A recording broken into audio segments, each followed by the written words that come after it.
Hey guys, today I'm going to tell you how to set up a secure folder on Vivo Y200. If you're using Vivo Y200 and now you want to set up a secure folder on your phone, so let's see how can you do this. You just have to open your Google Files app, which is pre-installed on your phone. Just open it, and here just look for secure folder or save folder, tab on it. Then you just have to create your password or pattern once, and after that you can easily use it. As I have already created, so just enter it.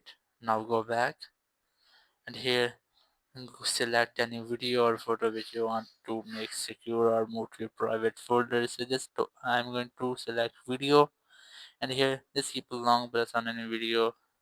Then select three dots in the top right corner. Select move to save folder.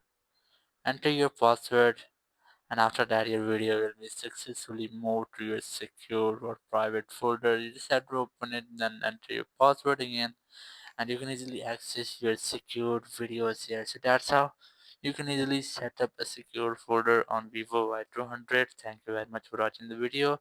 Until next video, bye bye.